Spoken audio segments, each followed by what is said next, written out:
semuanya, bertemu kembali dengan saya dalam mata kuliah Akuntansi Manajemen. Bagaimana kabar teman-teman semuanya? Semoga sehat ya, dan selalu jaga imun kita. Hari ini kita akan membahas mengenai analisis cost, volume, dan profit.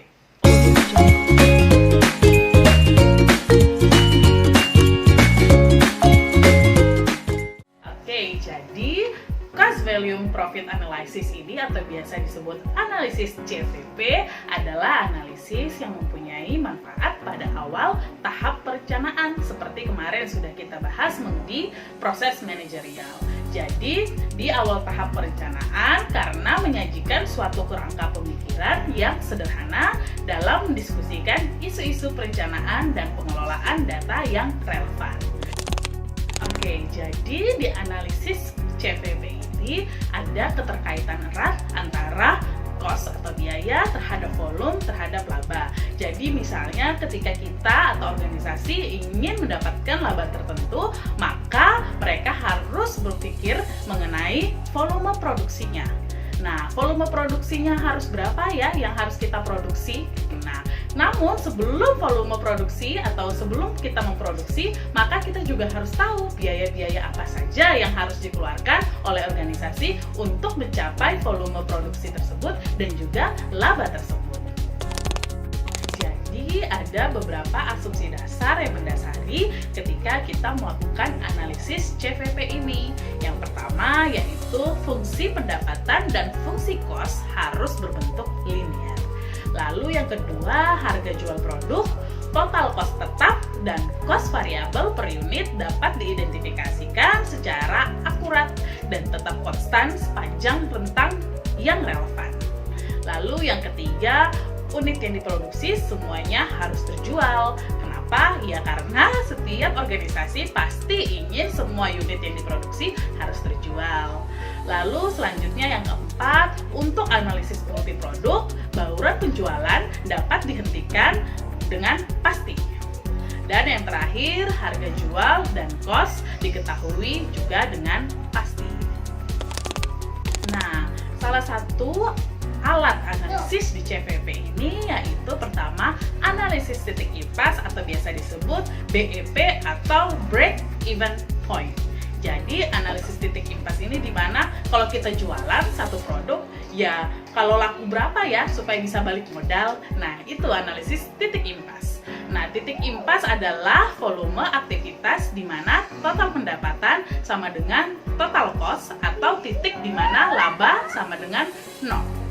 Selanjutnya, untuk menemukan titik impas ini dalam unit, maka fokus utama kita adalah pada laba operasi. Nah, selanjutnya penggunaan laba operasi dalam analisis CVP ini yaitu menggunakan laporan laba rugi yang merupakan suatu alat yang berguna untuk mengorganisasikan kos-kos perusahaan atau biaya-biaya perusahaan ke dalam kategori biaya tetap dan biaya variabel. Jadi bagaimana ya kita cara mencari laba operasi? Yaitu pendapatan penjualan dikurangi kos variabel dan dikurangi kos tetap.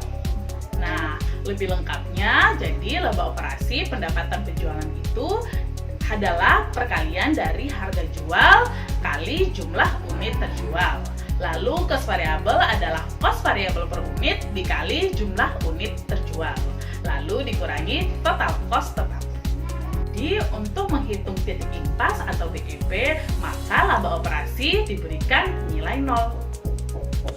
Selain menggunakan cara tadi untuk mencari titik impas, kita bisa menggunakan margin kontribusi. Margin kontribusi ini merupakan cara yang lebih cepat dalam menghitung BEP.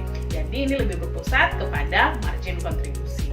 Nah, bagaimana cara mencari margin kontribusinya? Yaitu dengan mengurangi pendapatan penjualan, lalu dikurang biaya variabel. Lalu untuk titik impasnya sendiri yaitu biaya tetap dibagi margin kontribusi per unit.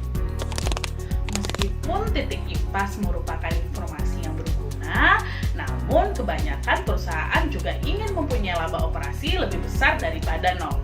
Ingat, tadi itu analisis titik impas itu hanya alat untuk mengetahui balik modalnya kita. Gitu. Nah, jadi analisis CPP ini juga menyediakan suatu cara untuk menentukan beberapa unit yang harus dijual untuk menghasilkan target laba tertentu.